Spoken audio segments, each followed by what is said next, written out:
नमस्कार दोस्तों, कहानी का शीर्षक है एक माँ की 7 बेटियां।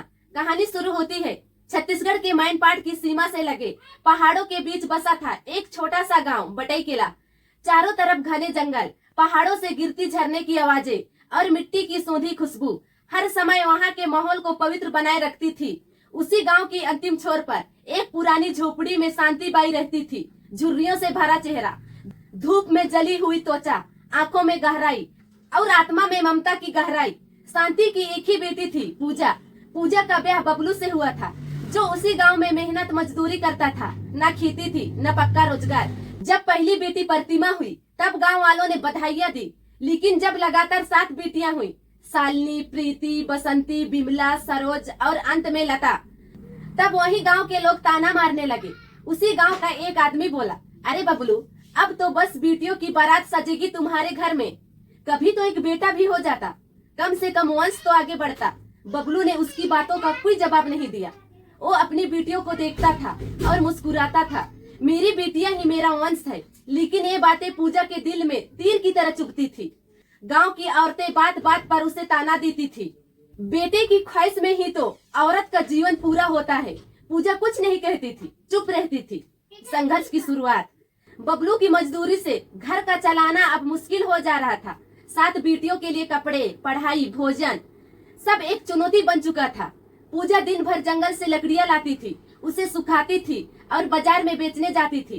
कभी महुआ उठाती थी और उसे इकट्ठा करके बेचती थी और अपने दर्द को सुगा गीत बनाकर गाती थी। शांतिबाई, जो अब बूढ़ी हो चुकी थी, अपने कमजोर हाथों से घर की देखभाल करती थी और रात को अपनी पोतियों को कहानियां सुनाती थी। पढ़ोगे, लिखोगे और एक दिन तुम सब अपने नाम से जाने जाओगे। बेटी होना अभिशाप नहीं, वरदान है, यही कहानी रोज सुनाती थी। एक दिन बबलू को बुखार आया, जो हफ्तों तक अपने काम पर नहीं गया। डॉक्टर नहीं, पैसे नहीं, दवा नहीं। पूजा जंगल से जड़ी बूटियां लाती, लेकिन कोई असर नहीं होता। अनता बबलू की तबीयत बिगड़ती गई और एक सुबह जब सूरज की पहली किरण झोपड़ी पर पड़ी, तब बबलू की आंखें सदा के लिए बंद हो चुकी थी। एक स्त्री की लड़ाई, पूजा टूट चुकी थी। 7 बेटियों का भविष्य, बूढ़ी माँ की जिम्मेदारी और गांव वालों की तीखी बातें, सब कुछ उस पर टूट पड़ा। लेकिन माँ शांति ने उसके कंधे पर हाथ रखकर कहा, अब तू सिर्फ माँ नहीं, पिता भी है। तुझे झुकना नहीं, आगे बढ़ना है और संघर्ष करना है। अपनी माँ की ये बातों को सुनकर पूजा ने फिर कमर कस ली। अब वह सुबह 4 बजे उठती थी, बेटियों को पढ़ाने बैठाती थी। फिर पूजा जंगल जाती थी और दूसरों के घर साफ सफाई का काम भी करने लगी। बदले में थोड़े पैसे आ जाते थे, जिसे बेटियों की फीस के लिए इकट्ठा करके रखती थी। बेटियां भी समझदार होने लगे। प्रतिमा पढ़ाई में तेज थी, उसने हर कक्षा में टॉप किया। शालिनी को विज्ञान में रुचि थी, तो प्रीति को कविता और लेखन में। बसंती खेतों में काम करना पसंद करती थी, जबकि बिमला सिलाई कढ़ाई में माहिर हो गई थी। सरोज को संगीत में गहरी रुचि थी और सबसे छोटी लता हर बात में सबसे चतुर और बोल्ड थी। गाँव वालों की सोच। धीरे धीरे पूजा का नाम गांव में फैलने लगा। वो औरत जो पति के बिना 7 बेटियों को पाल रही थी, बिना किसी शिकायत के। कुछ महिलाएं उसे देखकर प्रेरणा लेने लगी, लेकिन पुरुष अब भी वही बातें दोहराते थे। कोई लड़का होता तो बुजुर्गों को सहारा मिल जाता, बेटियां क्या करेगी। बेटिया की उड़ान। साल दर साल बीते। प्रतिमा को सरकारी छात्रवृत्ति मिली और वह रायपुर पढ़ने चली गई। शालिनी ने कृषि विज्ञान में डिप्लोमा किया और गाँव में जैविक खेती शुरू की। प्रीति की कविताएं अखबारों में छपने लगी। बसंती ने महिलाओं के लिए महिला स्वयं सहायता समूह शुरू किया। बिमला ने अपनी सिलाई की दुकान खोली। सरोज गांव के स्कूल में संगीत सिखाने लगी। लता, जो सबसे छोटी थी, उसने पंचायत चुनाव में खड़े होने की ठान ली।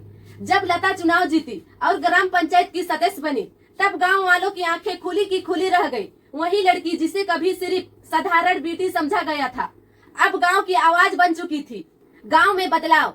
अब बटईकेला गांव बदल रहा था। गांव के लोग भी बेटियों को स्कूल भेजने लगे थे।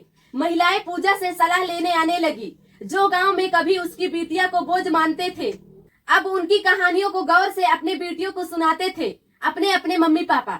एक दिन शांतिबाई की तबीयत बिगड़ी और अंतिम सांसों में उन्होंने पूजा से कहा, तूने मेरी परवरिश को सतर्क किया, मेरी पोतियों को नया जीवन दिया। मेरे लिए यही जीवन की असली संपत्ति है। इतना कहकर उसकी सांसें हमेशा के लिए बंद हो गई। उसकी चिता को बेटियों ने मिलकर अग्नि दी। वह दृश्य पूरे गांव ने देखा और पहली बार महसूस किया कि बेटी होना कमजोरी नहीं, ताकत है। समाप्ति नहीं शुरुआत। बटेकिला अब बेटियों का गांव कहलाता था। पूजा को पूजा माता कहने लगे। गांव की लड़कियां उसे आदर्श मानती है और सातों बेटियां एक एक करके गांव को विकासशील गांव बनाने में लग गए। जहां बेटियां हो वहां उजाला होता है और पूजा जैसे माँ हो तो वो बेटियां सूरज बन जाती है। इस कहानी से आप लोगों को क्या सीख मिलती है, कमेंट बॉक्स में अपनी राय जरूर बताएं। वीडियो अच्छी लगी तो वीडियो को लाइक करें, अपने दोस्तों के पास शेयर करें और चैनल को सब्सक्राइब करें। मैं पूजा कुमारी अगली वीडियो में फिर से मिलूंगी एक दिल दहला देने वाली नई कहानी के साथ। बेटियां माँ बाप का बोझ ना बने, संघर्ष करे और पढ़ लिख कर अपने माँ बाप का नाम रोशन करे। जय हिंद, जय भारत।